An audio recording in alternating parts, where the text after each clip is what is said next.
नमस्कार दोस्तों, आपके अपने चैनल यामिनी ज्योतिष में बहुत बहुत स्वागत है।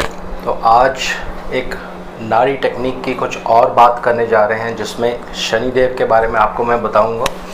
वीनस का एक मेरा जो वीडियो था वो किसी वजह से अपलोड नहीं किया है। जो मेरे मित्र हैं जो अपलोडिंग करते हैं, कुछ उसमें किसी तरह का कुछ प्रॉब्लम हो गया था, शायद वॉइस क्वालिटी उसमें अच्छी नहीं थी। तो एक दो दिन में वो अपलोड हो जाएगा। और बहुत से मेरे पास व्हाट्सअप भी आए हुए हैं कि वीनस को लेकर वीडियोस बनाएं, तो 2-3 दिन में ये अपलोड हो जाएगा। और आज मैं आपको कुछ नई चीज़ बताने वाला हूँ शनिदेव के बारे में, नाड़ी ज्योतिष के हिसाब से। ये बहुत ही अच्छा एक कॉन्सेप्ट है और बहुत सी कुंडलियों में जब आप इसको लगा के देखेंगे बहुत अच्छे आपको परिणाम मिलेंगे। ज़्यादा विस्तार में अभी चर्चा नहीं करेंगे, क्योंकि आने वाले समय में इस पर और वीडियोस बनाऊंगा मैं, लेकिन बेसिक आज आपको बताने वाला हूं। तो वीडियो आरंभ करने से पहले बहुत बहुत धन्यवाद करना चाहता हूं सबका, जो लोग मेरा चैनल सब्सक्राइब कर रहे हैं, और आशा करता हूं ऐसे ही आप हमें सपोर्ट करते रहेंगे। हमारा जो दूसरा चैनल है, जो मेरी सहयोगी हैं एस्ट्रो सरिता के नाम से वो आता है, जिसमें शॉर्ट वीडियोज़ ही बनाई जाती हैं, उसको लेकर भी सबसे मैं आग्रह करता हूँ कि ज़्यादा से ज़्यादा सपोर्ट करें। तो आइए, आज एक बहुत ही महत्वपूर्ण विषय है, और थोड़ा सा जो मेरा सेटअप है आज अलग है। मैं अपने किसी मित्र के घर पे ही ये वीडियो जो बना रहा हूँ, क्योंकि मैं आउट ऑफ स्टेशन हूँ कहीं पे।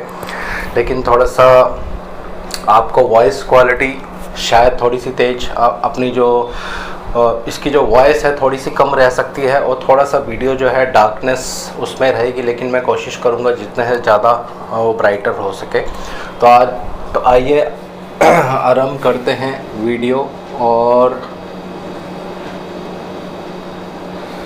शनिदेव, पहले इसको इंग्लिश में लिखने की कोशिश करते हैं। थोड़ा सा आज जो मेरा वीडियो है इस पर शेड आ सकता है, तो थोड़ा मैं आग्रह करूँगा, आज आपको मैनेज करना पड़ेगा। और शनिदेव,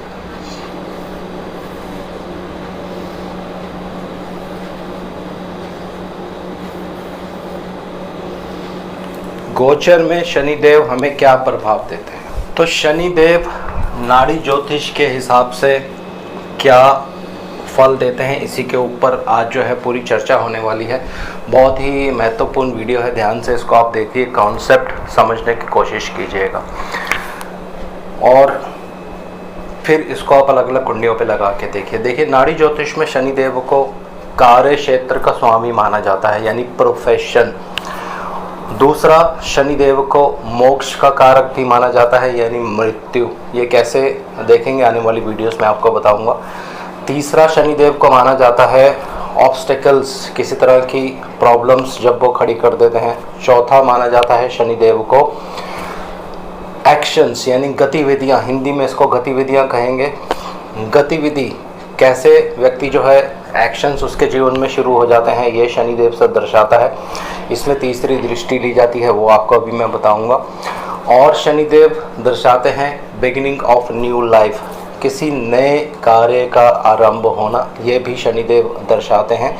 तो अलग अलग समय पे, अलग अलग गोचर पे जब इफेक्ट आएगा, कैसे आपके ग्रह चल रहे हैं, कौन सा ग्रह कहाँ पे है, इसको लेकर बहुत ज़्यादा प्रभाव जो है देखने को मिलता है दोस्तों। तो ये शनिदेव के कुछ कारकत्व हैं जो नाड़ी ज्योतिष के हिसाब से आपको मैं बताने जा रहा हूँ। इसको धीरे धीरे करके विस्तार में बहुत ज़्यादा चर्चा करेंगे आने वाली वीडियोस पे, जिसमें गुरुदेव के बारे में भी आपको मैं बताऊँगा।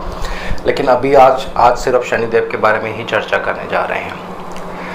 तो एक कॉम्बिनेशन पहले मैं आपको बता देता हूँ, और इस पर मैं कोशिश करूँगा कि साउथ इंडियन चार्ट भी साथ साथ मैं बना देता हूँ, क्योंकि मेरे पास बहुत सारी रिक्वेस्ट आ रही थी कि साउथ इंडियन चार्ट भी आप साथ साथ बना दीजिए। तो इसको जल्दी से यहाँ बना देते हैं। ये थोड़ा महत्वपूर्ण है, थोड़ा सा आज मेरी वीडियो पे शेड रहेगा, थोड़ा सा मैं समझ चाहता हूँ। यहाँ से साउथ इंडियन चार्ट जो है हमेशा शुरू होता है, यहाँ मेष राशि रहती है, ये फिक्स होती है, ये चेंज नहीं होता है। उसके बाद आप यहाँ पे ग्रह जो है विराजमान कर सकते हैं। तो थोड़ा सा जल्दी से आज चार्ट्स कुंडली बना लेते हैं। और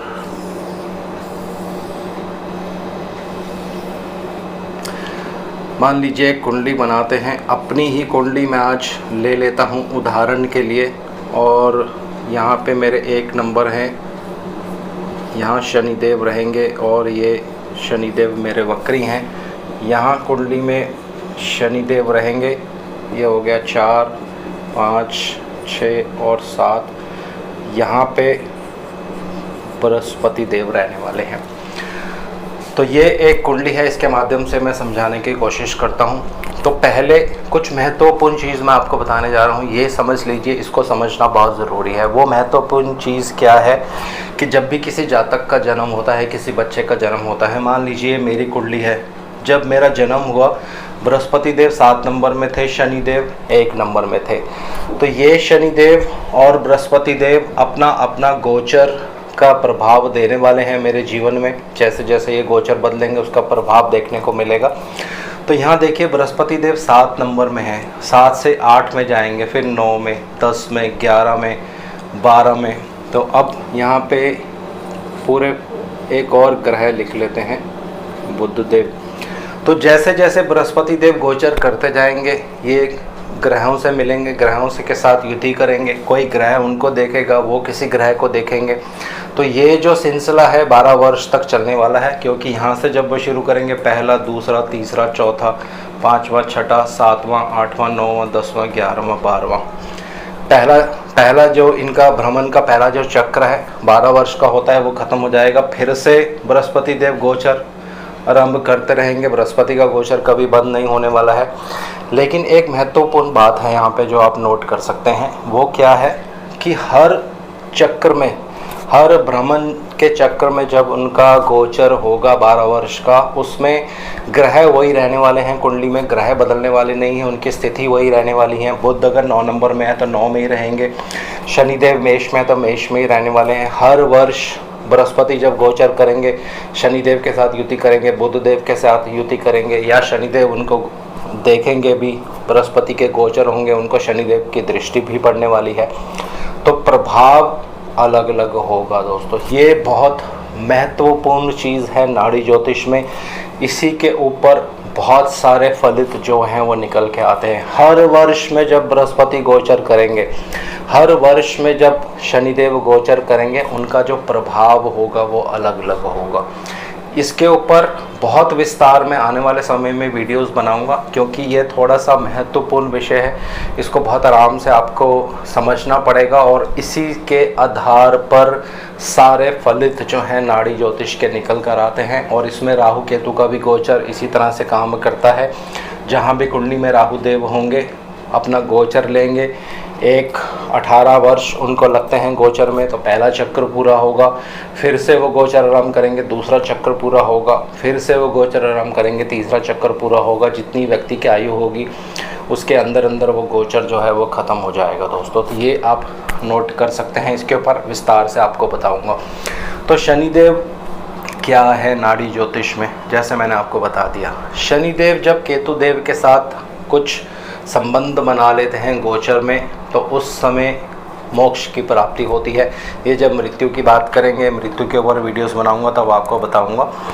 लेकिन कुछ बेसिक कॉन्सेप्ट्स अभी आपको मैं बताने जा रहा हूँ। गुरुदेव के साथ शनिदेव की युति किसी भी जातक की आप कुंडली में देखिए, अगर किसी बच्चे का जन्म होता है, उसके गुरुदेव शनिदेव एक साथ है। अभी कुछ 1-2 वर्ष पहले, 1-1.5 साल पहले बृहस्पति और गुरुदेव की युति हो रही थी 10 नंबर मकर राशि में। तो बहुत से बच्चों का उस समय में जन्म हुआ होगा।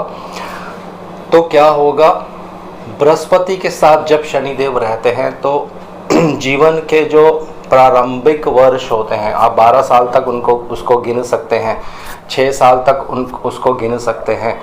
तो क्या होता है, उस व्यक्ति के जीवन में बहुत बहुत कठिनाइयाँ आती हैं दोस्तों। वो जो बच्चा होगा उसके जीवन में बहुत ज़्यादा कठिनाइयाँ आएंगी। तो इसका मतलब क्या है कि वो कठिनाइयाँ उसके माँ बाप को भी झेलनी पड़ती हैं। तो इस तरह से फलित आप कर सकते हैं। शनिदेव को ऑब्स्ट्रक्शन का कारक माना जाता है। तो ऑब्स्ट्रक्शन आती है प्रारंभिक वर्षों में, उसके बाद ऑब्स्ट्रक्शन जो है वो नहीं आएगी, रुकावट जो है नहीं आएगी। अब किसी की कुंडली में बृहस्पति और शनिदेव आमने सामने हैं या एक साथ भी हैं कुंडली में, तो ऐसे व्यक्ति क्या होते हैं, धर्म उपदेशक यानी धर्म के उपदेश देने वाले जो जातक होते हैं, प्रीचर्स जिसको इंग्लिश में कहा जाता है, इस तरह के व्यक्ति वो होते हैं जिसमें ज्योतिष भी शामिल होती है। तो ऐसे व्यक्ति जिनकी कुंडलियों में ये योग है, और ख़ासकर ये योग अगर शनिदेव चौथे में है, बृहस्पति देव 10वें में है, या शनिदेव बृहस्पति देव 10वें में ही है, या शनिदेव बृहस्पति देव चौथे में ही है, एक साथ युति करते हैं, दृष्टि डालते हैं, 10वें और चौथे घर का संबंध उसमें ज़रूर होना चाहिए। चौथा घर विद्या, 10वां घर आपका कर्म स्थान। तो जब इस तरह की युति होती है तो व्यक्ति जो होता है धर्म के उपदेश देने वाला बन जाता है। और जब उसका गोचर अच्छा होगा, बृहस्पति का गोचर अच्छा चल रहा होगा, शनिदेव का गोचर भी अच्छा चल रहा होगा, तो वो जो समय होगा उस समय में इस तरह के प्रभाव जो हैं वो देखने को मिलते हैं दोस्तों। ये आप नोट कर सकते हैं। बृहस्पति से 12वें घर में जिनकी भी कुंडली में शनिदेव हैं, बृहस्पति से 12वें घर में एक घर पीछे, ऐसे लोगों के ऊपर अचानक से किसी तरह के कोर्ट केस वगैरह में इनकी इन्वॉल्वमेंट हो जाती है, या बिना बात के कोई कोर्ट केस, पुलिस, ये सब, इन सब की इन्वॉल्वमेंट आपके जीवन में हो सकती है अगर बृहस्पति से 12वें घर में शनिदेव हैं। और अगर साथ में मंगल देव भी आ जाते हैं तो 100% ये जो मैं बता रहा हूँ बिल्कुल सच होता है। ज़्यादातर स्त्रियों की कुंडली में मैंने देखा है बृहस्पति से 12वें घर में शनिदेव हैं, कोई ख़राब गोचर आरंभ हो जाता है तो उस समय में क्या अचानक से कोर्ट कचहरी, पुलिस, इन सब की इन्वॉल्वमेंट हो जाती है। और वो इन्वॉल्वमेंट क्यों होती है? पति की वजह से। तो वो आने वाली कुंडलियों में ध्यान से समझेंगे। अब जो मुख्य यहाँ पे शनिदेव के बारे में बताने की जो मैं चेष्टा कर रहा हूँ वो क्या है, वो है शनिदेव की तीसरी दृष्टि। जी हाँ, यहाँ पे नोट कर सकते हैं, शनिदेव की तीसरी दृष्टि, थर्ड एस्पेक्ट ऑफ सैटर्न। अगर कुंडली में शनिदेव किसी के भी यहाँ पे हैं, मान लीजिए ये वक्री नहीं है, क्योंकि वक्री को समझने के लिए थोड़ा सा अलग नियम है, वो बाद में बताऊँगा। 1 2 3 तीसरी दृष्टि यहाँ पे शनिदेव हैं, 1 2 3 तीसरी दृष्टि शनिदेव की बहुत ही महत्वपूर्ण होती है नाड़ी ज्योतिष में दोस्तों। ये क्या करेगी? आपके जीवन में गतिविधियों को तेज़ कर देती है। एक्शन लेने का समय आ गया है, गतिविधि करने का समय आ चुका है। तो अलग अलग ग्रहों पे जब गोचर में शनिदेव की तीसरी दृष्टि पड़ती है, या आपकी कुंडली में भी इस तरह के योग हैं, तो उसके प्रभाव बिल्कुल समक्ष आपके सामने आने वाले हैं। अब इसको एक एक करके मैं बताता हूँ, क्योंकि बहुत महत्वपूर्ण है। अगर आप वैदिक की बात करते हैं, वैदिक पढ़ते हैं, तो वहाँ पे क्या होता है, शनिदेव की तीसरी दृष्टि जो होती है उसको मारक दृष्टि कहा जाता है। लेकिन नाड़ी के हिसाब से जब हम चलते हैं तो शनिदेव की तीसरी दृष्टि जो है गतिविधियों की दृष्टि है। अब ये शनिदेव मंगल देव को देख लें, अगर आपकी कुंडली में मंगल देव कहीं भी हो सकते हैं, लेकिन इसको एक सिर्फ उदाहरण के पर्पस से मैं बता रहा हूँ। मेरी कुंडली में मंगल देव यहाँ पे नहीं है। अगर शनिदेव तीसरी दृष्टि से कुंडली में भी मंगल देव को देखें नाड़ी ज्योतिष के हिसाब से, तो ऐसा व्यक्ति क्या होगा, क्योंकि शनिदेव कार्य क्षेत्र को दर्शाते हैं। अभी मैं यहाँ पे राशियों की बात नहीं कर रहा हूँ, उसके ऊपर अलग से एक वीडियो बनाऊंगा कि किस राशि में शनिदेव रहेंगे तो कैसा आप कार्य कर सकते हैं, फिर कौन से ग्रह उस पर दृष्टि डालेंगे तो आपके कार्य क्षेत्र में कैसे वर्किंग एटमॉस्फेयर जो है वो चेंज हो जाएगा, किस ग्रह के साथ वो युति कर लेंगे तो फिर उस कार्य से संबंधित जो प्रोफेशन है वो थोड़ा सा चेंज हो जाएगा। तो ये सारी चीज़ें आने वाले समय में बताएंगे। तो शनिदेव का मंगल देव पर तीसरी दृष्टि का मतलब क्या होता है? ऐसा जो व्यक्ति होगा, ये हाथ का हुनर होगा इसके हाथों में, इसके पास हाथ का कुछ कौशल होगा, स्किल, हाथों से काम करने वाला। अब क्योंकि मंगल देव और शनिदेव दोनों ही मशीनरी को दर्शाते हैं। शनिदेव लोहे को दर्शाते हैं, मंगल देव भी मशीनरी को दर्शाते हैं, मेटल्स, धातु, इन सब चीज़ों को दर्शाते हैं। इसमें राशियों का थोड़ा सा संबंध जो है वो बाद में आएगा, वो बताऊंगा आपको। तो ऐसा व्यक्ति हाथ से कार्य करने में बहुत निपुण होगा। आप किसी की भी कुंडली देख सकते हैं, अगर ये योग वहाँ पे दिख रहा है, दूसरे ग्रहों का प्रभाव नहीं है अगर उन पे, इस मंगल देव पर या इस शनि देव पर और ग्रहों का प्रभाव नहीं है, तो फिर आप बिल्कुल 100% कह सकते हैं ऐसा व्यक्ति हाथ से कार्य करने में निपुण होगा। वो टेक्निकल फील्ड हो सकती है, वो मैकेनिकल फील्ड हो सकती है, किसी लोहे की फैक्ट्री में वो काम कर सकता है जहाँ पे कल पुर्जों वगैरह को देखना, नट बोल्ट्स वगैरह उसमें कैसे टाइट होते हैं, क्या होता है, उसका निरीक्षण भी करना इन सब चीज़ों में आता है दोस्तों। दूसरा, मंगल देव भूमि के कारक हैं, मकान के कारक हैं, लैंड के कारक हैं। तो जब भी शनिदेव मंगल देव को देखेंगे गोचर में तीसरी दृष्टि से, उस समय में व्यक्ति अपने घर में कंस्ट्रक्शन करता है, अपने घर में रेनोवेशन करता है, या अगर आपका मकान नहीं बन रहा है तो मकान बनने का समय आ जाता है उस समय। ये भी आप नोट कर सकते हैं यहाँ पे, ये बहुत महत्वपूर्ण है। इसमें बृहस्पति देव भी कुछ रोल प्ले करते हैं, लेकिन ये जो तीसरी दृष्टि है इसका महत्व है दोस्तों। ये तीसरी दृष्टि का ये महत्व होता है। गतिविधियां करने का समय आ चुका है। जब गोचर में शनिदेव ऐसा प्रभाव डालेंगे तो गतिविधियां शुरू हो जाती हैं। स्त्री की कुंडली आप देख रहे हैं, मंगल देव पर शनिदेव की तीसरी दृष्टि पड़ रही है तो विवाह के योग बन जाएंगे। मंगल देव पति के कारक हैं, शनिदेव गतिविधियों के कारक हैं, तो विवाह के योग बन जाएंगे। तो इस तरह से चीज़ों को आपको समझना है। जो ग्रह होते हैं किस चीज़ के कारकत्व वो निभाते हैं कुंडली में, नाड़ी ज्योतिष में, तो उस तरह का प्रभाव आपको देखने को मिलेगा। अब थोड़ा सा और आगे चलते हैं, दूसरे किसी ग्रह की बात करते हैं। यहाँ पे सूर्य देव को मैं लिखने जा रहा हूँ दोस्तों। बहुत ही महत्वपूर्ण एक विधि है जो मैं आपको बताने जा रहा हूँ। शनिदेव के बारे में एक चीज़ मैं बताना या भूल गया हूँ। शनिदेव क्या हैं, आपको नेम फेम भी दिलवाते हैं नाड़ी ज्योतिष में, रिकॉग्निशन जिसको कहते हैं वो भी दिलवाते हैं नाड़ी ज्योतिष में। अब शनिदेव जब भी सूर्यदेव पर तीसरी दृष्टि डाल देंगे, आपकी कुंडली में भी ये योग बन सकता है, लेकिन गोचर में भी जब ये योग बनेगा तो उस समय में नेम और फेम मिलता है दोस्तों। बहुत से लोगों को शायद यह अचंभा होगा, थोड़ा सा हैरानी भी होगी आपको कि शनिदेव और सूर्यदेव तो अति शत्रु होते हैं, लेकिन ऐसा नहीं होता है। शनिदेव गतिविधियाँ, सूर्यदेव ऊंचाइयों को छूना, अच्छी पोस्ट पे काम करना, तो ऐसी दृष्टि जब पड़ती है तो आपको नेम फेम अवश्य मिलता है। किसी तरह का रिवॉर्ड, अवार्ड, ये सब चीज़ें भी मिल सकती हैं। उसके लिए बृहस्पति देव को भी देखना पड़ता है। लेकिन इस तरह का संबंध अगर बनेगा तो आप अपने शरीर का इस्तेमाल करते हैं काम करने के लिए।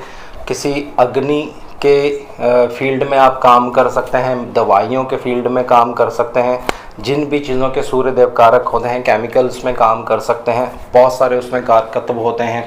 फिर इनमें राशियों का भी रोल आ जाएगा। तो ज़्यादातर लोग शनिदेव की दृष्टि जब सूर्यदेव पर पड़ती है, ज़्यादातर लोग आपको नौकरी करते हुए मिलेंगे जो किसी के अंडर काम करते हैं, और उसमें ज़्यादा इन्वॉल्वमेंट अग्नि से रिलेटेड कुछ कार्य होते हैं दोस्तों, जो सूर्यदेव के कारकत्व है, सूर्यदेव अग्नि को दर्शाते हैं। तो ये भी एक योग हो गया। अब सूर्यदेव शनिदेव एक साथ हों कुंडली में, बहुत से लोग इसको मानेंगे कि पिता से नहीं बनेगी, पिता से झगड़ा होगा, ये एक डिफरेंट कॉन्सेप्ट है। लेकिन शनिदेव सूर्यदेव अगर एक साथ हों कुंडली में, और अगर आप बिजनेस करते हैं, कोई होलसेल बिजनेस आप कर रहे हैं और उस समय में गोचर अगर आपका बहुत अच्छा चल रहा है, तो शनिदेव सूर्यदेव की युति बिजनेस का जो वॉल्यूम होता है उसको बहुत ज़्यादा बढ़ा देती है दोस्तों। ये आपको समझना पड़ेगा प्लैनेट्स के कारकत्व के हिसाब से। शनिदेव कार्य आपका प्रोफेशन, आपका बिजनेस, सूर्यदेव ऊंचाइयों को छूने वाले, अथॉरिटी, इन सब चीज़ों को दर्शाते हैं। तो जब इस तरह के संबंध बनते हैं, सूर्यदेव शनिदेव एक साथ रहते हैं कुंडली में, तो व्यक्ति बहुत ऊंची पोस्ट पे काम करने वाला होता है, या अगर उसका बिजनेस होगा तो बहुत विशाल या बड़ा बिजनेस होता है दोस्तों। सूर्यदेव एक राजा हैं, बड़े ग्रह हैं, राजस्वी ग्रह हैं दोस्तों। तो ये आप यहाँ पे नोट कर सकते हैं। ये बहुत ही महत्वपूर्ण कॉम्बिनेशन है, मैं फिर से बता रहा हूँ। अलग अलग कुंडलियों पे जब तक आप इनको लगा के नहीं देखेंगे तब तक आपको ये समझ आने वाला नहीं है। सिर्फ आपने मेरी वीडियो देखी, जो मैं आपको बता रहा हूँ आपने नोट कर लिया, वीडियो बंद हो गई, उसके बाद उन नोट्स को आपने खोल के नहीं देखा, कुंडलियों पे लगा के नहीं देखा, तो ये बिल्कुल व्यर्थ हो जाएगा। सुन के सीखना, फिर उसको प्रैक्टिस करना, तभी ज्योतिष आती है दोस्तों। जब मेरे गुरु मेरे को सिखाते थे तो वो सिर्फ हमें एक चीज़ बताते थे, जैसे उन्होंने सूर्य देव के बारे में हमें बता दिया, तो फिर उसके बाद क्या होता था, 1 महीने तक हम रिसर्च करते थे अलग अलग कुंडलियों पे। ये हमारा एक तरह से आप मान लीजिए होमवर्क रहता था। जब तक वो रिसर्च पूरी नहीं हो जाती थी, 100, 150, 200 चार्ट्स जब तक हम स्टडी नहीं कर लेते थे, अगला जो कॉन्सेप्ट था वो नहीं बताया जाता था। तो यही तरीका होता है जब आप किसी गुरु से शिक्षा प्राप्त करते हैं। तो शिक्षा प्राप्त करने का मतलब ये होता है कि सिर्फ आपने नोट्स ले लिए, गुरु ने जो बताया वो आपने सुन लिया, लेकिन आपने प्रैक्टिस नहीं करी, तो फिर आपको ज्योतिष नहीं आ पाएगी। ज्योतिष प्रैक्टिस का ही खेल है दोस्तों। जितनी ज़्यादा प्रैक्टिस करेंगे, जितनी ज़्यादा टेक्निक्स लगाने की कोशिश करेंगे, एक टेक्निक अगर आपको आ जाती है, उससे आप 10 और टेक्निक्स अपने दिमाग से लगा कर देख सकते हैं। फिर उन कुंडलियों पे लगा के देखिए उन टेक्निक्स को, उन व्यक्तियों से पूछिए कि क्या इस तरह का कार्य या इस तरह का कुछ घटना आपके जीवन में हुई है, तो वो टेक्निक आपके समझ में अपने आप आने लगेगी दोस्तों। तो प्रैक्टिस ज़रूर करिए। मैं फिर से सबको बोलता हूँ, जितने भी ज्योतिष के विद्यार्थी हैं, अगर इस वीडियो को देख रहे हैं, प्रैक्टिस अवश्य करते रहिए दोस्तों। कई बार कोई टेक्निक आपको मैं बताता हूँ तो हो सकता है वो टेक्निक किसी कुंडली में काम नहीं करे, लेकिन उसमें बहुत सारे दूसरे फैक्टर्स भी होते हैं। इन ग्रहों पर दृष्टि किसकी पड़ रही है, ये भी एक बहुत महत्वपूर्ण विषय होता है। चलिए आगे बढ़ते हैं। थोड़ा सा क्षमा चाहता हूँ कि टॉपिक जो है थोड़ा सा भटक जाता है, बताना ज़रूरी होता है। शनिदेव की चंद्रमा पर दृष्टि, खासकर गोचर में जब ऐसा जो है एक चक्र बन जाता है, आपके चंद्रमा कहीं भी हैं कुंडली पर, शनिदेव उस पर तीसरी दृष्टि डालेंगे, तो क्या होगा, ऐसा जो व्यक्ति होगा नौकरी चेंज कर लेगा उस समय में। या अगर आपकी कुंडली में भी इस तरह का योग है कि शनिदेव चंद्रमा को देखते हैं, खासकर तीसरी दृष्टि से देखेंगे तो ये प्रभाव ज़्यादा मिलेगा, लेकिन अगर 10वीं दृष्टि भी होगी तब भी इसका प्रभाव देखने को मिलता है। तो क्या होगा, बार बार नौकरी चेंज कर लेना, नौकरी में संतुष्टि नहीं होना, ये इस तरह का प्रभाव रहता है। लेकिन जब गोचर में शनिदेव चंद्रमा पर अपना प्रभाव डालते हैं तो क्या होता है, नए लोगों से मिलना, नौकरी छोड़ेंगे तो नौकरी दूसरी मिलेगी, नया एटमॉस्फेयर काम का आपको मिलने वाला है, तो नए नए लोगों से मिलना, कुछ नया जीवन में होना, ये शनिदेव जब चंद्रमा पर दृष्टि डालते हैं तो इस तरह का प्रभाव होता है। और चंद्रमा दोस्तों विदेश को दर्शाता है, तो विदेश में भी नौकरी मिलने के योग इस पीरियड में बन जाते हैं। कुछ लोग अगर ट्रैवल करना चाहते हैं, गोचर में शनि और चंद्रमा का आपने संबंध देखा, आपकी कुंडली में चंद्रमा कहीं भी हैं, शनिदेव उस पर प्रभाव डाल रहे हैं गोचर से, तो विदेश जाने के योग जो हैं उस पीरियड में जाग जाते हैं। चंद्रमा विदेश, तो ये सब चीज़ें भी आप नोट कर सकते हैं। अब आगे चलते हैं। बुधदेव बहुत ही महत्वपूर्ण ग्रह हैं नाड़ी ज्योतिष में। बुधदेव मतलब एकेडमिक क्वालिफिकेशन, विद्या, आप क्या सीखने जा रहे हैं। बुधदेव मतलब एकेडमिक क्वालिफिकेशन। तो क्या होगा जब शनिदेव बुधदेव पर दृष्टि डालते हैं, गोचर की बात मैं कर रहा हूँ, या कुंडली में भी इस तरह के योग बनते हैं, तो लॉ की तरफ व्यक्ति का ध्यान जाता है। ऐसे व्यक्ति ज़्यादातर आप देखेंगे लॉ की फील्ड में होंगे या कम्युनिकेशन, मीडिया, ये सब चीज़ें जो बुध देव के अंतर्गत आती हैं, वहाँ पे एक्शन का समय जो है आ जाता है। और यहाँ पे एक और प्रभाव देखने को मिलता है, इसके ऊपर अलग से जब आने वाले समय में वीडियोस बनाऊंगा तो आपको डिटेल्स में बताऊंगा। जब शनिदेव बुध देव पर दृष्टि डालते हैं तो क्या प्रभाव जो है देखने को मिलता है। अब यहाँ पे बृहस्पति की बात करते हैं। अगर शनिदेव की तीसरी दृष्टि बृहस्पति देव पर पड़ती होगी गोचर में, तो ऐसा व्यक्ति क्या होगा, धर्म की तरफ आकर्षित होने लगेगा, धार्मिक प्रवृत्ति उसके अंदर आने लगेगी, या धर्म उपदेशक जिसको कहते हैं, क्योंकि ये गतिविधि है, आपका कार्य क्षेत्र है। बृहस्पति ज्ञान, रिलीजन, धार्मिक चीज़ों को दर्शाता है। तो इस तरह से जब गोचर पड़ेगा तो इस तरह का प्रभाव जो है देखने को मिलता है। अगर किसी की कुंडली में इस तरह के योग हैं और शुक्रदेव यहाँ पे हैं, शनिदेव तीसरी दृष्टि उस पर डालते हैं शुक्रदेव पर, तो क्या है, गतिविधियों का समय आ गया है। गतिविधियाँ कहाँ, शुक्रदेव जिन भी चीज़ों के कारक होंगे, गाड़ी के कारक हैं, गाड़ी ले सकते हैं आप इस समय में। शुक्रदेव पत्नी के कारक हैं, जिन लोगों की शादी नहीं हो रही है, अगर शनिदेव ने तीसरी दृष्टि अपनी शुक्रदेव पर डाली और बृहस्पति भी साथ में यहाँ पे कुछ रोल प्ले कर देते हैं, उन पुरुषों का विवाह हो जाएगा। जो लोग यंग हैं, गर्लफ्रेंड बना रहे हैं, गर्लफ्रेंड मिलने का समय आ जाता है। शनिदेव की तीसरी दृष्टि शुक्रदेव पर, गर्लफ्रेंड आपके जीवन में प्रवेश करने वाली है।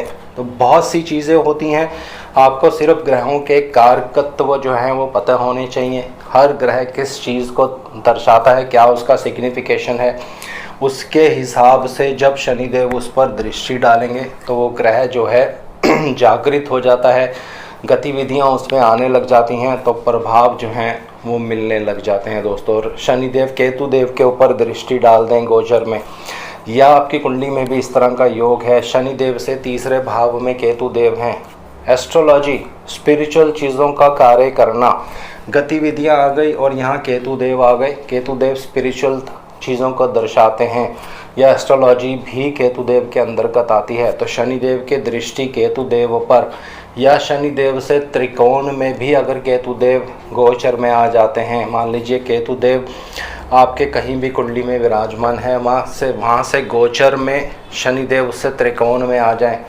तो भी इस समय में आप स्पिरिचुअलिज्म की तरफ जो है आपका ध्यान जो है वो बढ़ सकता है, धर्म की तरफ ध्यान जा सकता है, ज्योतिष की तरफ ध्यान जा सकता है।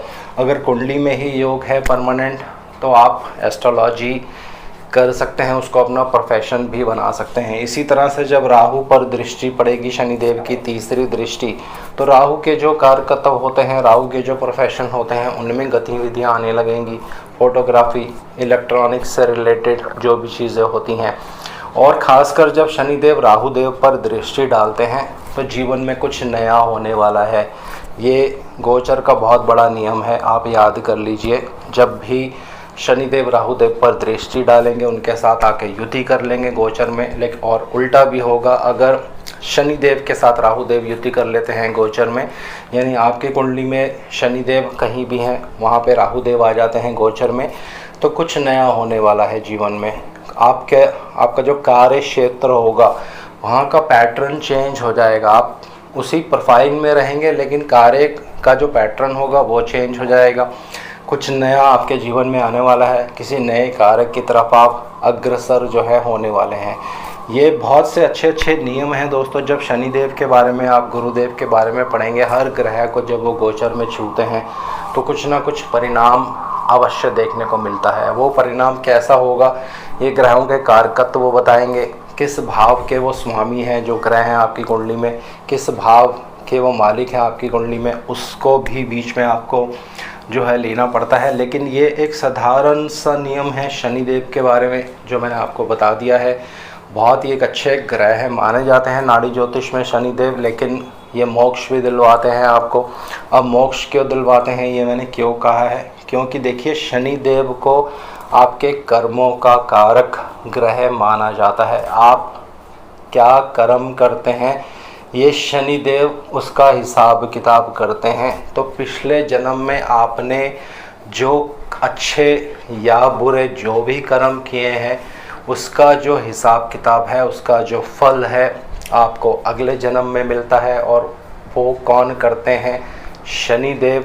और जब तक शनि देव गोचर में घूमते रहते हैं आप उन कर्मों के फलों को भोगते रहते हैं, उसको पूरा कर रहे हैं। जैसे ही वो समय पूरा होता है, जितना फल आपको भोगना होता है या पिछले जन्म के जो बुरे कर्म थे या अच्छे कर्म थे उनका जब हिसाब किताब पूरा हो जाता है आपका इस जन्म में, तो फिर आपको मोक्ष की प्राप्ति, फिर आपको लिबरेशन हो जाती है। यानी आपके शरीर से आपकी आत्मा जो है वो अलग हो जाती है। मोक्ष वर्ड जो है मैंने गलत यूज़ कर लिया है। शनिदेव मोक्ष नहीं दिलवाते हैं, आपके शरीर से आपकी आत्मा को अलग कर देते हैं और उसमें केतु देव की सहायता जो है उनको लेनी पड़ती है।